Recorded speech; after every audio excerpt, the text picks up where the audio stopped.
Hi, I'm Paul Danziger. I'm a mesothelioma lawyer. I've been practicing for over 30 years, represented thousands of individuals and families who've been diagnosed with mesothelioma. Our firm has recovered over $2 billion from mesothelioma victims and their families. I'm here today because we're going to do kind of a little bit more lighthearted question and answer, where I have a bunch of questions that have been written for me by people in my office. I'm going to pick them out and just answer them as we go along. So let's start at the beginning here with the first one and see what the question is. The question is, how do you even prove a company poisoned someone over 40 years ago? That's a great question, because a great number of our mesothelioma victims and clients are diagnosed with mesothelioma, and they're like, yeah, I was exposed to asbestos, but that's when I was a teenager working, summer job doing roofing.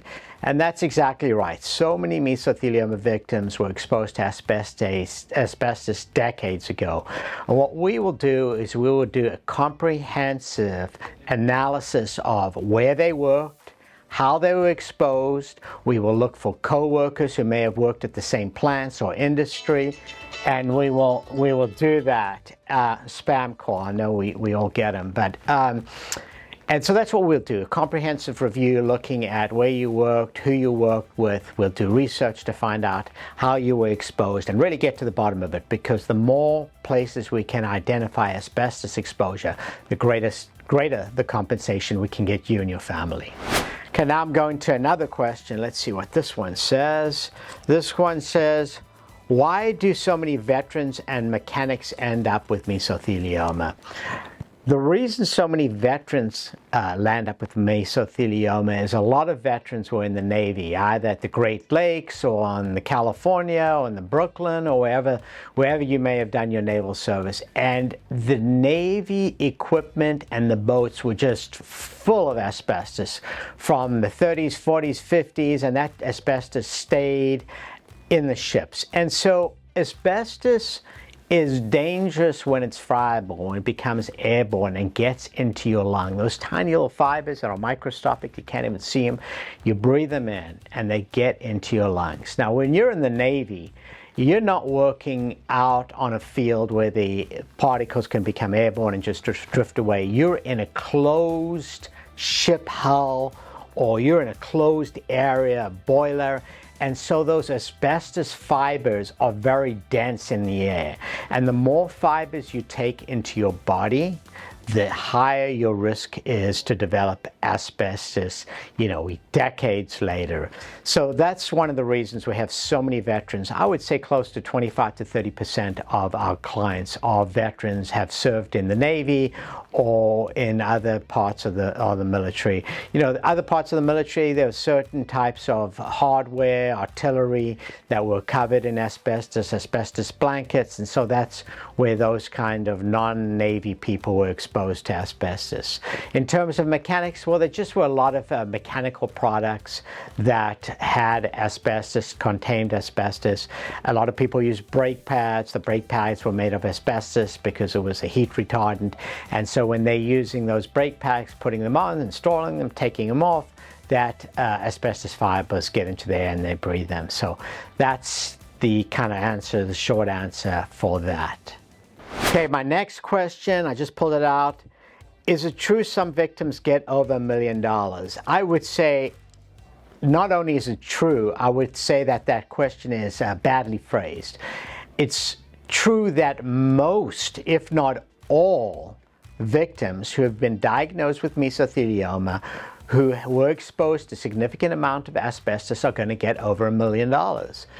In years past, that may have not been the case, but the verdicts, the settlements, the amounts that we're recovering for our clients who have been diagnosed with mesothelioma are very often, if not most of the time, recovering over $1 million in compensation. That compensation comes from a couple of different areas. One, it's from the bankruptcy trust, the $30 billion that's set in various bankruptcy trusts. The second place that it's in is in the kind of a settlement agreements that we have with different law firms that companies that the different law firms will pay us because we've already litigated with them, or our team's litigated with them. And the third is just people we have to go through old-fashioned litigation with to get the compensation because the clients don't want to pay it initially. But put those all together and you are recovering well over $1 million for somebody who's been diagnosed with mesothelioma. It's a very serious illness and it's deserving of that and even greater amounts.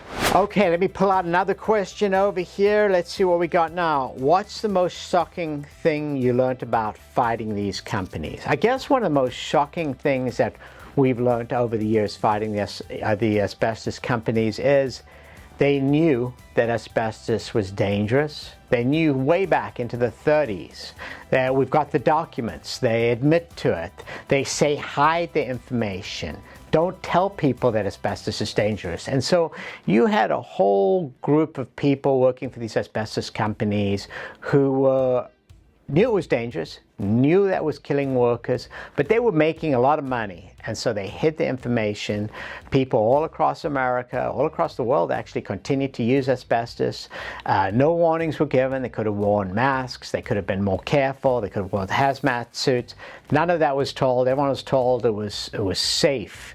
And individuals were needlessly exposed to asbestos, and the asbestos companies were basically putting profit over people, and so that's why we have so many horrible stories and so many victims today. Okay, another questions. Are asbestos trust funds running out of money? So there's about $30 billion that's been set aside in different asbestos trusts, and it kind of goes up and down with the value of their stock and other types of investments that they've done. But at the moment, they're not running out of money. Now, as the claims go on and go through, time goes on and more people draw down, yeah, eventually they're going to run out of money. But that's why we always say to our clients, it's important that you file your claim as quickly as possible. But in the short run, I don't see any of them at least going doubly broke because they're already in bankruptcy. There's a money to pay your claim, but like anything else, you got to be proactive, you got to be quick, you got to file your claim. That's why we always tell people, contact us, we'll get your claim moving as quickly as possible because they are a first in, first out basis. So the first person to put their claim is going to get their money out first. So it's important that you get that done as quickly as possible. Okay, this is another excellent question. One, why do some clients get huge payouts while others don't? Why do some clients get $20 million, $25 million, $10 million, $14 million, and another person's getting, $850,000 or $1 million too? Why is there such a big differentiation? And the answer is multifold, but one of the answers is some people had significant exposure to multiple different companies. The exposure was more egregious. It was more, the companies really didn't care. We have really good documents on the companies showing that they were really bad actors. And so we have the ability to get more compensation from those individual companies. Another reason is that certain locations are more favorable. You may live in a state that's a great state, that there are no laws passed to limit exposure or to make it harder for us to prove your claim. And so the defendants are more willing to pay more money because, they know that in that particular state, the verdicts and the settlements are going to be greater than in other states. Some states just have juries that really feel for clients and are more willing to give larger verdicts, and that's going to reflect in the settlements and the verdicts that we are able to get for settlements for our clients. So those are some of the reasons why some clients are getting large amounts and some clients are getting less amounts. It depends upon your exposure, depends upon the law of the state, it depends upon where the jury's are and where your case was filed. So there are a number of different factors, but that's kind of just the way it is.